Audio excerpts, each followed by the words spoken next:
Hi hello நீங்கள் நம்ம channel என்ன பார்க்க போகிறோம் அப்படின்னா இந்த போஸ்ட் கார்ட்ஸ் பற்றி தான் பார்க்க போகிறோம். இப்போ நான் காட்டுற போஸ்ட் கார்டு எல்லாமே வந்து பார்த்திங்கன்னா பிக்டோரியல் போஸ்ட் கார்டு.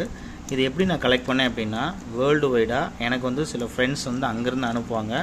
அதே மாதிரி நான் வந்து இந்தியாவிலேருந்து அவங்களுக்கு அனுப்புவேன். அந்த மாதிரி நிறைய நான் ஸ்வாப் பண்ணியிருக்கேன். ஸோ அந்த ஸ்வாப் பண்ணும்போது அவங்களோட கல்ச்சர், அவங்க ட்ரெடிஷனை பற்றி நம்ம தெரிஞ்சுக்க மாதிரி இருக்கும், நம்மளோட கல்ச்சரை பற்றி அவங்க தெரிஞ்சுக்க மாதிரி இருக்கும். ஸோ எப்படி போஸ்ட் கார்டு வந்து எனக்கு வந்திருக்குங்கிற ஒரு சாம்பிள் உங்களுக்கு காட்டுறேன். இப்போ இதுதான் அந்த போஸ்ட் கார்டு. இந்த போஸ்ட் கார்டு வந்து எங்கேருந்து வந்திருக்குன்னு பார்த்தீங்கன்னா மலேசியாவிலேருந்து வந்திருக்கு. 2015 வந்திருக்கு. அதே மாதிரி என்னோடய அட்ரஸ்க்கு வந்திருக்கு. இப்போ இந்த போஸ்ட் கார்டில் வந்து ஃப்ரண்ட்டில் என்ன இருக்குன்னு பார்த்தீங்கன்னா ஒரு சின்ன கிராசரி ஷாப் இருக்குது. இந்த ஷாப் வந்து அவங்களுக்கு இம்பார்ட்டன்றனால அந்த போஸ்ட் கார்டை அவங்க அனுப்பிச்சு இந்த கிராசரி ஷாப்பில் தான் நான் எல்லாமே வாங்குவேன், இது எனக்கு ஃபேவரட்டான ஷாப் அப்படிங்கிற மாதிரியான இதெல்லாம் எழுதி என் அட்ரஸ்க்கு அனுப்பியிருக்காங்க.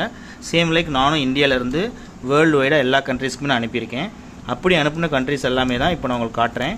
டோட்டலாக இது வரைக்கும் ஒரு 82 கண்ட்ரீஸ்க்கு நான் அனுப்பியிருக்கேன். ஸோ இதெல்லாமே என்னோடய போஸ்ட் கார்டு கலெக்ஷன். மெயினாக வந்து பார்த்திங்க அப்படின்னா நிறைய நியூ இயர், கிறிஸ்மஸ்க்கு எனக்கு போஸ்ட் கார்ட்ஸ் வந்திருக்கனால அகெயின் அந்த மெமரியை ரீக்ரியேட் பண்ணணும் அப்படின்றதுக்காக இன்றைக்கி இந்த வீடியோ நான் எடுத்து நான் போஸ்ட் பண்ணியிருக்கேன். மேலும் இந்த மாதிரியான வீடியோஸ்க்கு எங்களை வந்து ஃபாலோ பண்ணிக்கோங்க, சப்ஸ்கிரைப் பண்ணிக்கோங்க. தேங்க்யூ.